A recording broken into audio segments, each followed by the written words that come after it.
Voilà, bonjour, bienvenue sur la chaîne YouTube de www.wannabe.ch. On continue les petites présentations. Ici, je vous emmène chez mes Naja Atra variante Formosa. Donc il s'agit en fait de cobra noir de Chine pour son appellation en français, Naja Atra, en provenance spécifiquement de l'île de Taïwan, ce qui à l'époque leur a valu le taxon de Formosa, qui aujourd'hui est rediscuté.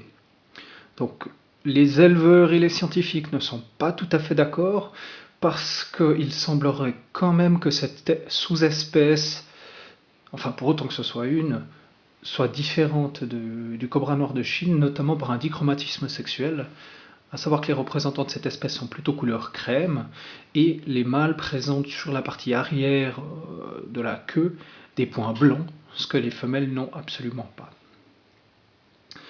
Donc c'est mon premier terrarium planté de A à Z. Ce ne sont que des vraies plantes. Dans l'ordre, on a tout en haut à gauche une fougère du type Asplenium. Au sol, juste après l'Asplenium, un peu plus sur la droite, on a deux variétés de crotons. Donc ça, ce sont des Codium variegatum, des formes de culture, et bien évidemment. On a encore une fois une fougère de type Asplenium, suivie sur la grosse branche en l'air de deux Echinanthus, donc petite plante grimpante d'Asie du Sud-Est. On a ensuite un Scandapsus aureus, un pothos, et pour finir tout à droite sur le devant du bac, on a deux ficus, donc des Ficus elastica. Ce bac tourne maintenant depuis bientôt 7 semaines, et ça fait 2 semaines que les habitants sont à l'intérieur. Je n'ai perdu aucune plante.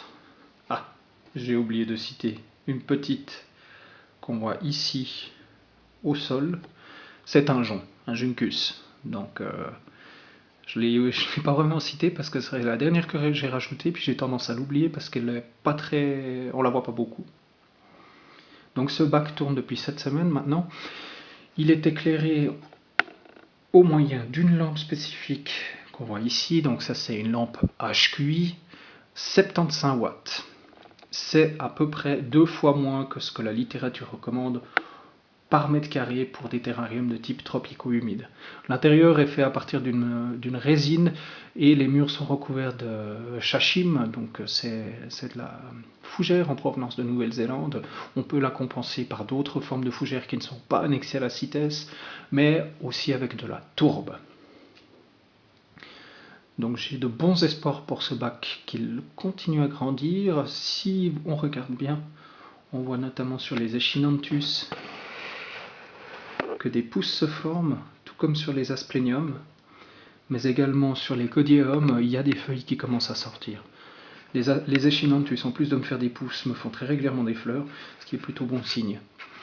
C'est assez compliqué, je dirais. Non, peut-être pas compliqué, mais il faut un peu plus réfléchir quand on fait un bac planté pour des cobras que la moyenne, parce que les cobras sont quand même des espèces qui aiment fouillir, donc qui aiment bien aller s'enterrer dans le substrat, qui ont tendance à beaucoup voyager dans le terrarium, et il faut planter de manière un peu réfléchie pour éviter les dégâts. La manière, ce que j'appelle réfléchie, c'est-à-dire que j'ai beaucoup de protection pour mes plantes, si on regarde bien des branches qui partent par-dessus, pour permettre aux serpents d'accéder différemment aux différentes places, et au travers entre autres de l'écorce qui est en bas à droite, et également d'une petite plateforme en haut à gauche, j'ai essayé de leur fournir en fait des places qu'ils préféreront, qu'ils préfèrent du reste, vu que j'ai vu qu'ils les utilisaient, au reste du terrain, mais ceci afin de préserver mes plantes.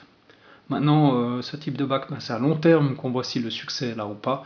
Donc je me réjouis de voir comment ça va évoluer, voir si les plantes vont grandir, si elles vont tenir avant tout, notamment quand la femelle aura envie de pondre, ce que je lui souhaite, voir si elle décidera de me retourner tout le terrarium pour pondre ses œufs, ou si j'arriverai à la canaliser sur une boîte de ponte. Petit aspect intéressant qu'on va encore relever avant de terminer cette vidéo, c'est que on voit pas mes serpents. Et ça, c'est un aspect qui est très important, je pense, avec les cobras. Il leur faut des plantations et des aménagements qui leur permettent d'avoir beaucoup, beaucoup de calme. Et ça, c'est vraiment un facteur de réussite avec les cobras de manière générale. Plus ils sont au calme, plus on aura l'occasion de les observer comment dire, dans leur état naturel. C'est-à-dire pas tout le temps en train de coiffer, dresser, etc. Ma plus grosse satisfaction, c'est quand je peux les voir qui sont pas forcément dressés, qui attendent simplement au soleil, enfin au soleil sous la lampe, en train de se gorger de chaleur. Bienvenue chez mes Formosa.